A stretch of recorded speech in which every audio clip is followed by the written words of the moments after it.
제4장.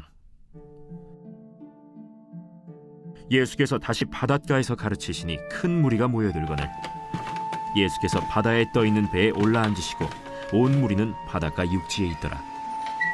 이에 예수께서 여러 가지를 비유로 가르치시니 그 가르치시는 중에 들으라. 씨를 뿌리는 자가 뿌리러 나가서 뿌릴새 더러는 길가에 떨어짐에 새들이 와서 먹어버렸고 더러는 흙이 얕은 돌밭에 떨어짐에 흙이 깊지 아니하므로 곧 싹이 나오나 해가 돋은 후에 타서 뿌리가 없으므로 말랐고 더러는 가시떨기에 떨어짐에 가시가 자라 기운을 막음으로 결실하지 못하였고 더러는 좋은 땅에 떨어짐에 자라 무성하여 결실하였으니 30배나 60배나 100배가 되었느니라. 들을 귀 있는 자는 들으라.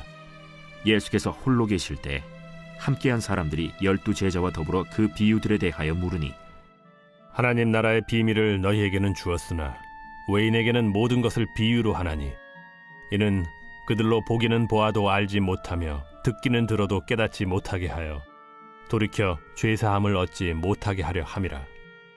너희가 이 비유를 알지 못할진대 어떻게 모든 비유를 알겠느냐. 뿌리는 자는 말씀을 뿌리는 것이라. 말씀이 길가에 뿌려졌다는 것은 이들을 가리킴이니 곧 말씀을 들었을 때 사탄이 즉시 와서 그들에게 뿌려진 말씀을 빼앗는 것이요 또 이와 같이 돌밭에 뿌려졌다는 것은 이들을 가리킴이니 곧 말씀을 들을 때 즉시 기쁨으로 받으나 그 속에 뿌리가 없어 잠깐 견디다가 말씀으로 인하여 환난이나 박해가 일어나는 때에는 곧 넘어지는 자요 또 어떤 이는 가시떨기에 뿌려진 자니 이들은 말씀을 듣기는 하되 세상의 염려와 재물의 유혹과 기타 욕심이 들어와 말씀을 막아 결실하지 못하게 되는 자요 좋은 땅에 뿌려졌다는 것은 곧 말씀을 듣고 받아 30배나 60배나 100배의 결실을 하는 자니라. 사람이 등불을 가져오는 것은 말 아래나 평상 아래 두려함이냐 등경 위에 두려함이 아니냐.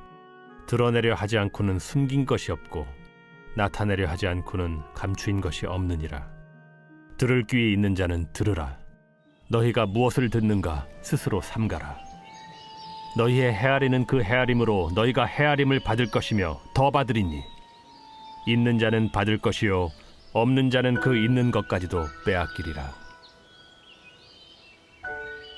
하나님의 나라는 사람이 씨를 땅에 뿌림과 같으니 그가 밤낮 자고 깨고 하는 중에 씨가 나서 자라되 어떻게 그리 되는지를 알지 못하느니라. 땅이 스스로 열매를 맺되 처음에는 싹이요 다음에는 이삭이요 그 다음에는 이삭의 충실한 곡식이라. 열매가 익으면 곧 낫을 대나니 이는 추수 때가 이르렀음이라. 우리가 하나님의 나라를 어떻게 비교하며 또 무슨 비유로 나타낼까? 겨자씨 한 알과 같으니 땅에 심길 때에는 땅 위의 모든 씨보다 작은 것이로되 심긴 후에는 자라서 모든 풀보다 커지며 큰 가지를 내나니 공중의 새들이 그 그늘에 깃들일 만큼 되느니라. 예수께서 이러한 많은 비유로 그들이 알아들을 수 있는 대로 말씀을 가르치시되 비유가 아니면 말씀하지 아니하시고 다만 혼자 계실 때에 그 제자들에게 모든 것을 해석하시더라. 그날 저물 때에 제자들에게 이르시되 우리가 저편으로 건너가자. 그들이 무리를 떠나 예수를 배에 계신 그대로 모시고 가매 다른 배들도 함께 오더니 큰 광풍이 일어나며 물결이 배에 부딪혀 들어와 배에 가득하게 되었더라.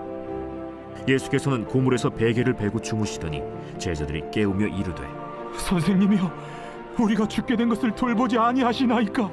예수께서 깨어 바람을 꾸짖으시며 바다더러 이르시되 잠잠하라 고요하라 하시니 바람이 그치고 아주 잔잔하여지더라.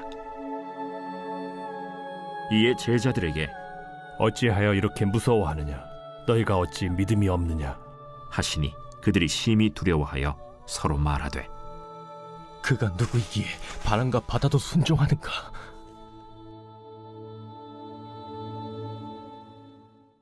오늘의 말씀 마가복음 4장의 말씀입니다. 마가복음은 한마디로 행동의 복음입니다. 다른 복음서에 비해 단순히 예수님의 일대기를 그린 것이 아니라 예수님의 속죄 사역을 통해서 이루어진 구원의 역사에 그분의 행동에 집중하고 있습니다.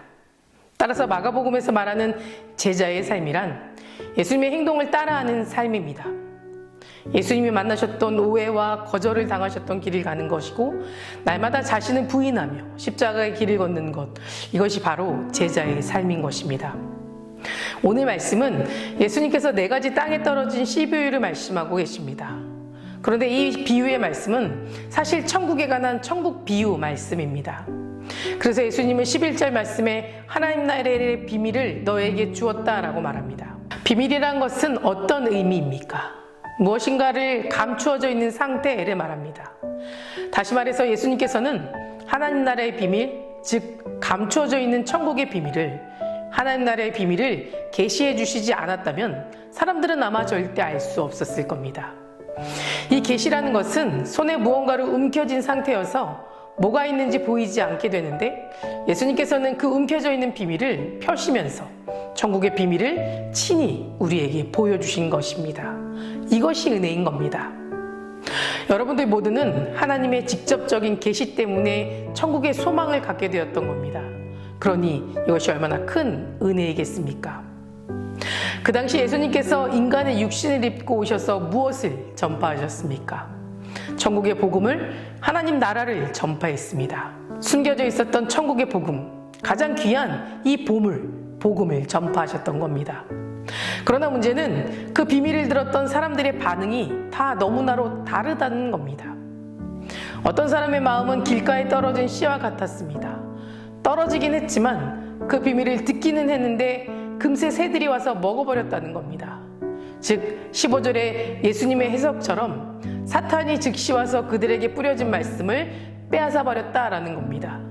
또 어떤 사람의 마음은 돌짝밭에 떨어진 씨와 같습니다.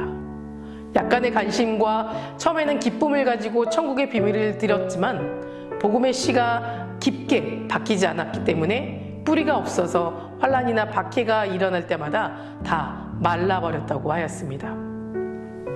또 어떤 사람의 마음은 가시밭에 떨어진 씨와 같은 반응을 합니다. 말씀을 듣기는 하되 세상의 염려와 재물의 유혹과 기타 욕심이 들어와 말씀을 막아 결실을 맺지 못하게 한다는 겁니다. 오직 일부의 사람들만이 좋은 땅에 떨어진 씨처럼 하나님 나라의 비밀, 천국 복음을 받아들이고 이해했을 뿐만 아니라 30배, 60배, 100배의 결실을 맺었다고 성경은 분명하게 말하고 있습니다. 오늘 이 시간 하나님의 말씀 앞에 다시금 우리의 마음을 정돈하시길 축복합니다. 이 말씀은 믿는 우리들에게도 해당되는 말씀입니다. 우리라고 해서 예외가 될 수는 없는 겁니다. 우리 믿는 성도들도 이 세상에 있는 한 이와 같은 공격과 갈등과 싸움에서는 끝이 없을 겁니다. 세상에 있는 한 세상의 염려와 유혹 때문에 우리는 하나님의 비밀의 말씀을 듣지 못할 때가 참 많을 겁니다. 그러니 우리는 열매를 맺기 위해서라도 세상의 염려와 유혹을 이겨야만 합니다. 때때로 찾아오는 환난과 박해 앞에서도 주저앉지 말아야 합니다. 오히려 우리가 힘들고 어려울 그때에 우리의 믿음의 밝은 빛을 내어야만 합니다. 내가 하나님의 그 비밀을 알고 있는 자로서 담대하게 나아가야만 하는 겁니다. 궁극적으로 하나님께서 우리에게 원하시는 삶은 열매 맺는 삶, 실천하는 삶인데 만약 이것이 지금 안 되고 있다면 우리는 곰곰이 생각해 봐야만 합니다. 무엇이 나를 가로막고 있는지 말입니다. 사랑하는 성도 여러분, 마귀는 우리가 하나님 말씀에 대해 열매를 맺기까지 그리고 구원에 이르기까지 우리를 가만히 내버려 두지 않고 온갖 방법으로 방해하며 다가옵니다. 우리의 삶을 돌아봐도 알 수 있습니다. 날마다 하나님의 말씀을 듣고 그 말씀대로 살면서 열매 맺는 삶을 살아야 하는데 얼마나 많은 공격들이 있습니까? 마귀의 공격과 유혹, 또 환난과 핍박, 세상의 염려는 또 얼마나 많습니까? 한 가지 걱정 때문에 골머리가 아프다가 해결되면 또 저쪽에서 일이 터지고 걱정에서 헤어나지 못하는 우리의 모습을 발견하기도 합니다. 하지만 우리가 어떤 상황에서도 잊지 말아야 할 것이 있다면 그럼에도 불구하고 끝까지 견디는 자는 하나님께서 반드시 승리하게 하실 줄 믿습니다.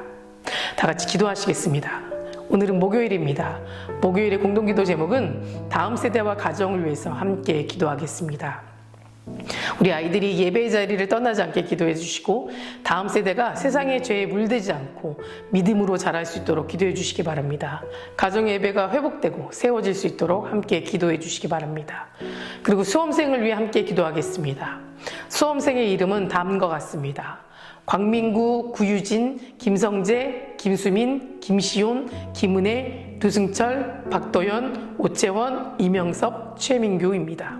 우리 수험생을 위해서도 함께 기도하겠습니다. 사랑과 은혜가 충만하신 하나님, 하나님께 기쁨으로 예배하길 원합니다. 세상의 많은 유혹과 세상의 염려로 낙심하는 인생 되지 않게 붙잡아 주시고 하나님이 원하시는 열매 맺는 삶으로 세상에서 승리하며 세상의 귀한 빛과 소금 역할을 감당하는 귀한 인생 되게 하여 주시옵소서. 특별히 다음 세대 아이들과 그 가정을 위해 기도합니다. 다음 세대 아이들에게 주님 축복을 더하여 주시옵소서. 진리 되시는 하나님 안에 소망을 품고 살아가기 인도해 주시고 세상의 죄에 물들지 않고 흔들리지 않도록 붙잡아 주시며 옳은 길 선한 길을 걸어가도록 주여 붙잡아 주시옵소서. 다음 세대 아이들이 예배를 사모하고 지켜나갈 수 있도록 그들의 믿음을 지켜주시고 제자의 삶으로 인도하여 주시옵소서. 각 가정마다 아이들과 함께 예배하고 기도하는 믿음의 가정을 세워주시고 그 속에서 주님의 사랑이 회복되게 하여 주시옵소서. 담임 목사님 말씀의 능력을 넘치게 부어주셔서 말씀을 선포하실 때마다 죽은 영혼이 살아나고 병든 자들이 나음받는 역사가 일어나게 하여 주시며 암으로 치유받고 있는 박재순 권사님, 윤영 권사님, 김시아 권사님, 오유미 성도님, 박서연 청년, 유경민 청년 깨끗이 치유해 주시고 소망 가운데 살게 하여 주시옵소서. 투속 중인 성도님들, 사고로 입원 중인 성도님들 힘을 주시고 우울증, 공황장애, 불면증 겪고 있는 성도님들에게는 평안함을 허락하여 주시옵소서. 우리 수험생에게는 지혜를 주시고 건강을 지켜주시며 끝까지 어떠한 실수도 발생되지 않도록 붙잡아 주시옵소서. 새벽마다 1000번째 드리며 간구하는 기도 제목에 응답하여 주시길 간절히 소망하며 이 모든 말씀 예수 그리스도 이름으로 기도드립니다. 아멘.